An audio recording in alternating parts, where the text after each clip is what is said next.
Assalamualaikum warahmatullahi wabarakatuh. Selamat datang di channel ID Sejarah. Pada kesempatan kali ini, ID Sejarah akan membahas mengenai politik pintu terbuka, sebuah kebijakan dari Belanda pasca adanya tentangan keras terhadap kultur stelsel atau tanam paksa yang dilakukan oleh pihak Belanda. Oke, langsung saja kita masuk ke pembahasan. Apa itu politik pintu terbuka? Politik pintu terbuka adalah sebuah kebijakan dari pemerintahan Belanda di mana wilayah Hindia Belanda itu terbuka kepada pihak-pihak asing untuk menanamkan modal di wilayah Hindia Belanda. Nah, di sini saya bacakan deskripsi dari slide yang ada di depan kalian.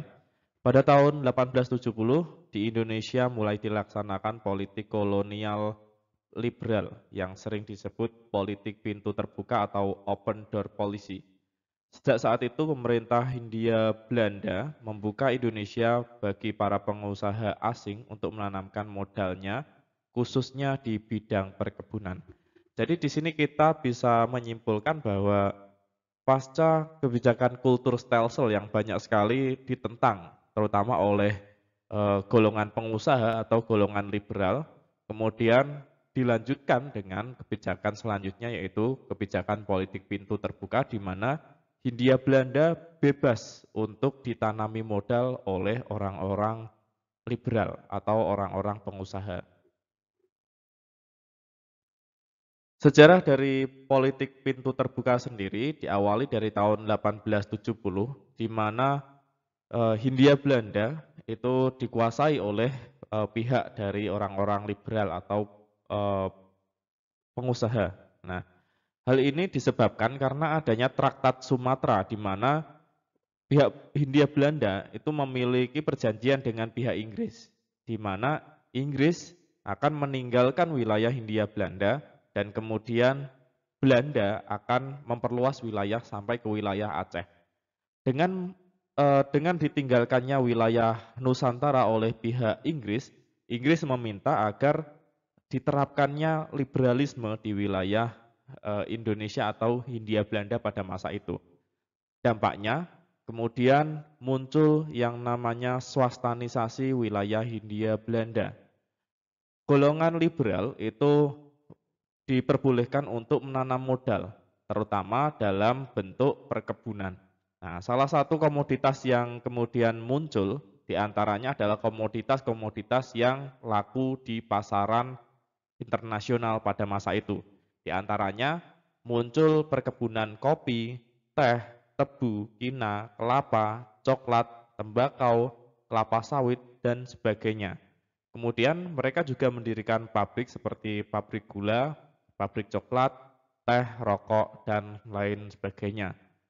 Di samping adanya pendirian-pendirian pabrik maupun perkebunan juga keluar yang namanya aturan-aturan yang dinamakan Undang-Undang Agraria dan kemudian Undang-Undang Gula. Ada 3 aturan yang kemudian menjadikan dasar dari peraturan politik pintu terbuka.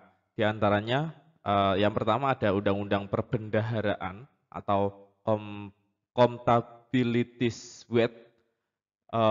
Undang-undang perbendaharaan ini membahas mengenai mewajibkan anggaran belanja Hindia Belanda yang disahkan oleh parlemen dan melarang mengambil keuntungan dari tanah jajahan. Kemudian yang kedua ada Undang-Undang Gula atau Suikerswet. Suikerswet ini membahas mengenai peraturan perpindahan perusahaan ke tangan swasta. Yang kemudian terakhir ada Undang-Undang Agraria atau Agrarisjewet, yaitu Undang-Undang Agraria atau Pertanahan yang menetapkan dasar-dasar politik tanah. Kemudian apa faktor pendukung dan akibat yang ditimbulkan dari kebijakan politik pintu terbuka? Yang pertama, faktor pendukung mengapa muncul yang namanya politik pintu terbuka, yaitu yang pertama, Jawa menyediakan tenaga buruh yang murah. Jadi dengan adanya populasi Jawa yang sangat besar, memungkinkan pihak Belanda untuk mengeksploitasi dalam hal sumber daya manusia. Kemudian banyaknya modal yang tersedia karena keuntungan sistem tanam paksa yang berlebihan. Jadi dengan adanya sistem tanam paksa yang sebelumnya dilakukan, itu memungkinkan Belanda mendapatkan modal yang sangat besar yang kemudian dimanfaatkan untuk membangun perkebunan, membangun industri dan lain sebagainya guna menopang kebijakan politik pintu terbuka. Kemudian adanya bank-bank yang menyediakan kredit bagi usaha-usaha pertanian, pertambangan dan transportasi itu juga mendorong adanya eh, politik pintu terbuka. Kemudian faktor pendukung terakhir adalah kekayaan sumber daya alam yang melimpah di Indonesia. Akibat yang ditimbulkan dari kebijakan politik pintu terbuka, yang pertama terjadi perubahan kehidupan masyarakat. Jadi dengan adanya politik pintu terbuka, swastanisasi itu memungkinkan adanya perubahan kehidupan masyarakat. Salah satunya adalah Indonesia kemudian mengenal sistem upah. Kemudian yang kedua, timbul solidaritas antar etnis bumi putra, penduduk pribumi, sehingga mulai ada embrio nasionalisme. Politik pintu terbuka itu atau swastanisasi, dia juga melakukan perpindahan orang-orang di berbagai wilayah untuk memenuhi tenaga kerja di berbagai perkebunan. Dengan adanya pemerataan tersebut, kemudian memungkinkan orang-orang dengan etnis yang berbeda itu saling mengenal dan kemudian memunculkan adanya solidaritas di antara etnis-etnis yang kemudian ditaruh di beberapa perkebunan yang kemudian membaur dan kemudian menghasilkan yang dinamakan embrio nasionalisme.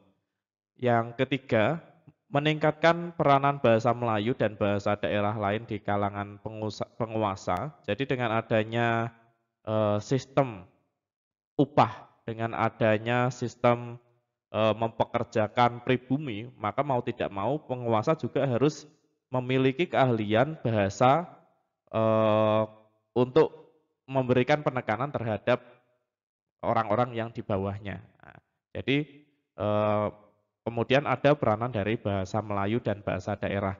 Kemudian yang keempat, kehidupan penduduk merosot tajam karena adanya yang sebelumnya itu sistem tanam paksa dilanjutkan dengan politik pintu terbuka ini.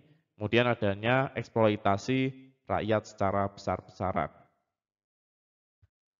Oke, saya rasa materinya sampai situ saja.